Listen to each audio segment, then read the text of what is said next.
2 अक्टूबर 2025 संत रखवाला दूत का अनिवार्य स्मरण दिवस। पहला पाठ निर्गमन ग्रंथ अध्याय 23 पद संख्या 20 से 23। प्रभु यह कहता है, मैं एक दूत को तुम्हारे आगे आगे भेजता हूँ। वह रास्ते में तुम्हारी रक्षा करेगा और तुम्हें उस स्थान ले जाएगा जिसे मैंने निश्चित किया है। उसका सम्मान करो और उसकी बातें सुनो। उसके विरुद्ध विद्रोह मत करो, वह तुम्हारा अपराध नहीं क्षमा करेगा, क्योंकि उसे मेरी ओर से अधिकार मिला है। यदि तुम उसकी बातें मानोगे और मैं जो कुछ कहूँगा वह सब पूरा करोगे, तो मैं तुम्हारे शत्रुओं का शत्रु और तुम्हारे विरोधियों का विरोधी बनूंगा। मेरा दूत तुम्हारे आगे आगे चलेगा और तुम्हें अमोरियों, हित्तियों, पेरिजियों, कनानियों, हिवियों तथा यबूसियों के देश पहुंचा देगा और मैं इनका सर्वनाश करूंगा। यह प्रभु की वाणी है। ईश्वर को धन्यवाद। भजन। अनुवाक्य। उसने तुम्हारे विषय में अपने दूतों को आदेश देगा कि तुम जहां कहीं भी जाओ वे तुम्हारी रक्षा करें। तुम जो सर्वोच्च के इस आश्रय में रहते हो और सर्वशक्तिमान की छत्र छाया में सुरक्षित हो, तुम प्रभु से यह कहो, तू ही मेरी शरण है और मेरा गढ़। तू ही मेरा ईश्वर है, तुझ पर ही मैं भरोसा रखता हूँ। अनुवाक्य।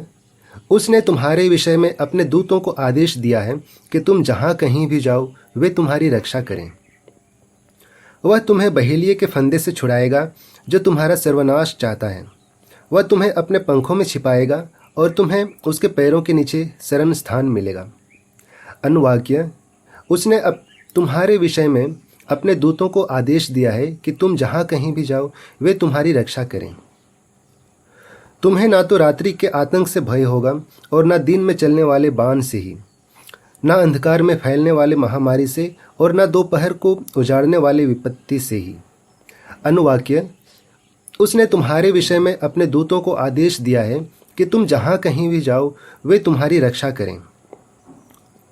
ना तो विपत्ति तुम पर आएगी और न महामारी तुम्हारे घर के निकट आ पाएगी, क्योंकि उसने तुम्हारे विषय में अपने दूतों को यह आदेश दिया है कि तुम जहाँ कहीं भी जाओ वे तुम्हारी रक्षा करें। अनुवाक्य।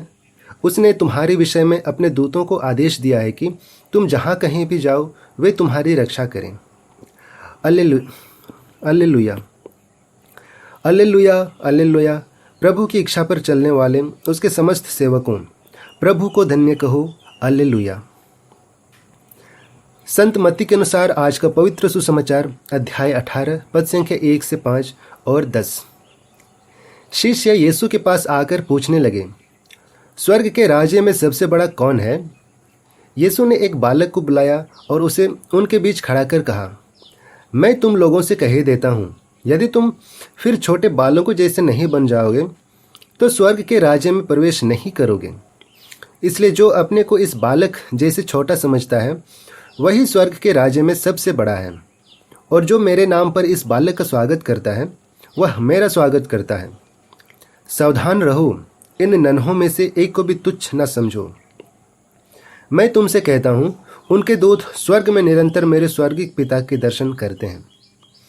यह हमारे प्रभु यीशु ख्रिस्त का सुसमाचार है।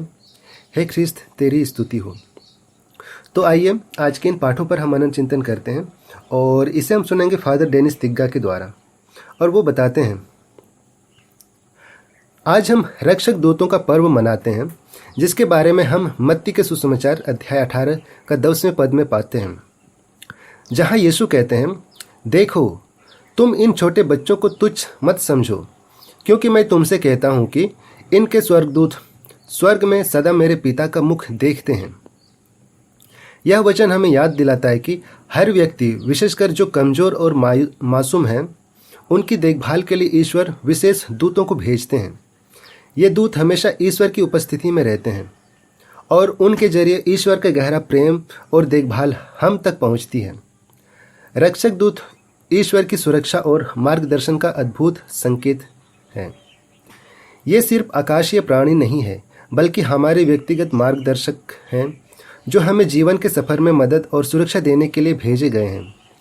चाहे हम शारीरिक खतरों का सामना करें आध्यात्मिक चुनौतियों से जूझें या रोज़मर्रा के फैसले में लें, हमारे दूत हमेशा हमारे साथ होते हैं तथा शांतिपूर्वक हमें सही दिशा में ले जाते हैं। यह वचन हमें हमारे प्रति ईश्वर की देखभाल पर और अधिक भरोसा करने के लिए प्रेरित करती है। जब भी हम अकेले या अनिश्चित महसूस करते हैं, हमारे रक्षक दूत हमारे साथ होते हैं, हमें रास्ता दिखाते हैं और हमारे लिए प्रार्थना करते हैं। ये रक्षक दूत हमें खतरों से बचाने, अच्छे निर्णय लेने और मुश्किल समय में सांत्वना देने का काम करते हैं। अपने रक्षक दूतों को याद करने से हमें यह एहसास होता है कि ईश्वर हर पल हमारे साथ हैं। हम कभी भी पूरी तरीके से अकेले नहीं होते, क्योंकि ईश्वर का प्रेम इन स्वर्गीय रक्षकों के माध्यम से हमारे साथ रहता है। यह सोच हमें ईश्वर पर भरोसा रखने और उनके मार्गदर्शन के लिए खुला रहने के लिए प्रेरित करती है, यह जानते हुए कि उनके रक्षक दूत हर कदम पर हमारे साथ हैं।